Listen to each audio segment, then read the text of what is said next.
The vlog today. Oh, now I'm doing. Okay, hey guys, this is Shane. I'm Black on the vlog, and today I'm doing a live recording because for whatever reason I do a better job when it's live versus recording it and trying to think up of lines of what I'm going to be saying. So the topic for today is starting your own business. I've been busy lately trying to get a business started for a new blog that I'm starting for travel, and that will eventually lead to starting a travel agency.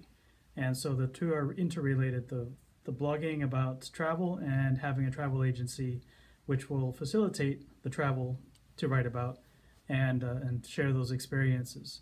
So for the time being, the business I want to start is officially has to be something that I can grow and have business credit.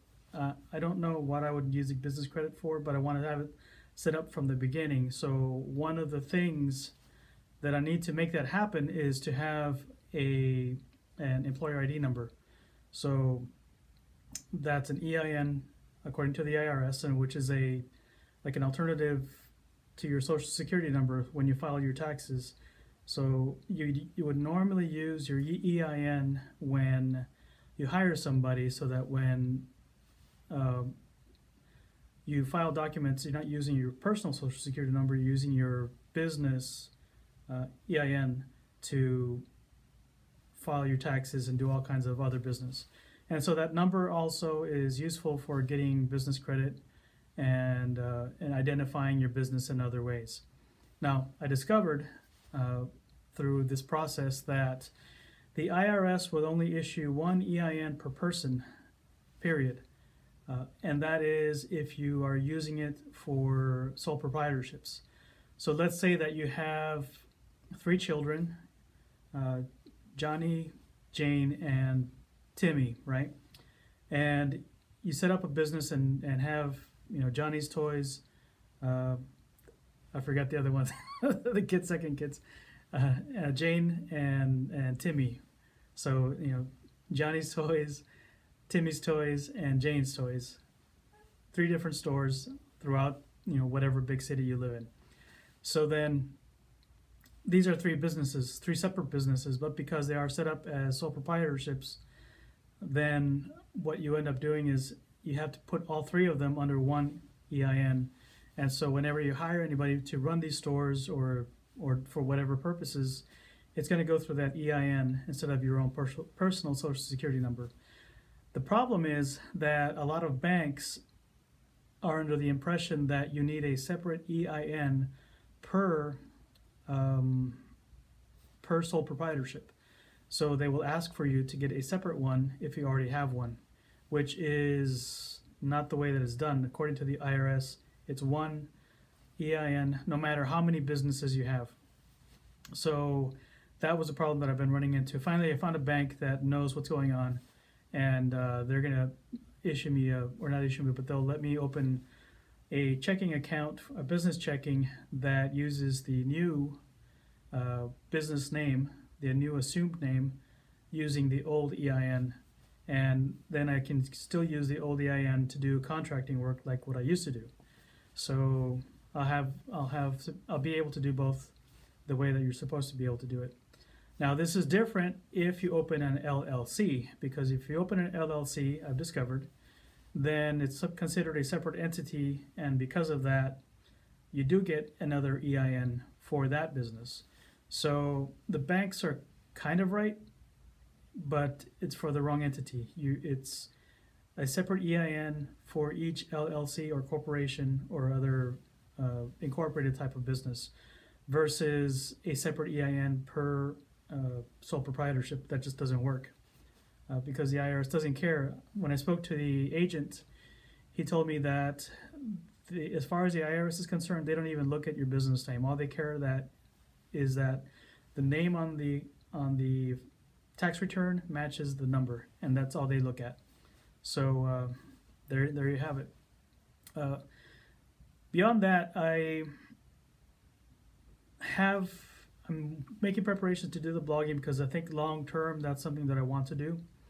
And the thing is that that business is a long-term play. It wouldn't generate revenue for a few months or maybe a couple of years at least, because it takes a while to generate content, to put out the videos or to put out the blog posts or photos or whatever. It'll take a while for that to build up and start to generate traffic and then generate revenue and blah, blah, blah. Or for me to even be able to sell advertising. So that's where we are now. In the meantime, I need something that can make money quickly, which is where I was thinking maybe doing the travel agency. Another thing popped up recently as far as a type of business is wholesaling for real estate, which involves going out, finding deals, and then not flipping the house itself, but the contract, getting a house under contract and then selling it to somebody else, or at least getting referral fees for finding a place. And that would require the least amount of advertising. Well, no, sorry, it's going to require a lot of advertising. It requires the least amount of work as far as inventory, business licenses, all that stuff. It's just me going out and finding deals and then selling the deals to somebody else. It requires the least amount of infrastructure, except for the advertising part, because you got to get out there and find people who want to sell their homes. And that's a possibility. But here's the thing is I've been thinking about something that I've often told other people. So I'm not immune to some of the shortcomings that a lot of new business type people or entrepreneurial people type face. And that problem is spreading yourself too thin. You got to pick something and then just run with it. And then, keep doing it until it either is automatic or until it's not going to work for you. And then before you move on to something else. So there's a lot of ideas that I have of ways that I could make money, and I'm at a point where I need to make a decision and choose something to do and then just stick to that and do nothing else. So that's where I am right now. I've got to pick something and run with it and then do nothing else. And that also includes things like doing Facebook and YouTube and podcasts and all that. So I have the skills and the capacity to do all of these things one by one, but not all at once, not simultaneously. So I have to be very mindful about where I put my energies and my efforts in building a business and advertising it, or at least creating the content for it. So whenever I'm doing stuff like this, like the video, for example, or podcasting or whatever, it detracts from my ability to sit down and write a blog post, because it requires blogging or writing in general. It takes a lot of thought, a lot of effort, as far as mental effort, and I haven't given myself the time to sit down and think up ideas of things to write about, and then go out and actually sit and write, type things up and put them on. Because it's not just that, of course. You got to write it, let it sit for a while, edit it, find a photo that fits what you're talking about. Maybe find a good time to release it or schedule it and things like that. It's more work than just typing up a blog post, which I have done before, kind of like this, where you just write it up and post it without a second thought. And it doesn't always work very well that way. And video typically doesn't work very well if I just kind of record it in bits and pieces like I have the previous two and post it. I can't explain why I feel comfortable going live. I've done this before with Blog Talk Radio as well, where with a radio station, not a radio station, but an online radio station, online or live podcast. Those seem to work very well for me as well. And the good side for that is that there is very little, if any, production that is necessary with that. It's just you do it and go. And what came out is basically what you're going to go with. So that's all that I've got for you today. Thanks for watching. I'm not going to ask you to subscribe or do all that, and you're welcome to, and I appreciate it. But I'm starting to think that I have an idea of where I'm going to go with this channel, and it's going to be more of a personal type of thing. I've got something else going on with the Travel Right Money blog, which is going to substitute for another blog that I have had for the longest time.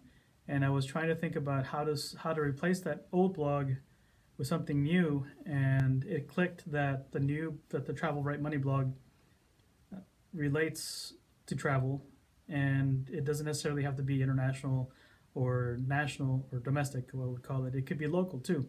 So that's going to be my outlet for the local tourism type of blogging, and that solves a whole lot of problems for me. So, you know, as you go along, when you have a business idea, you have to refine and try to fix things as you go. It's good to have a business plan in advance, but that just kind of gives you an outline of what you're going to do, and sometimes what you plan to do doesn't work out, so you have to adjust. And so that's where I find myself working now. So my next steps is to go to the bank and open up a business checking account. I'm waiting for payday so that I can be sure that there is some wiggle room in the budget. And once I have the business checking account, then the next step is to apply for, actually, yeah, to go for a DNB number, a Dun and Bradstreet. And I'll talk about that later and how it relates to establishing business credit. But for now, it's important to get that checking account, and that's what I'm going to be doing this week. All right, that's it, guys. Talk to you later. Well, how do you stop it, first of all? Uh-oh. Let's see.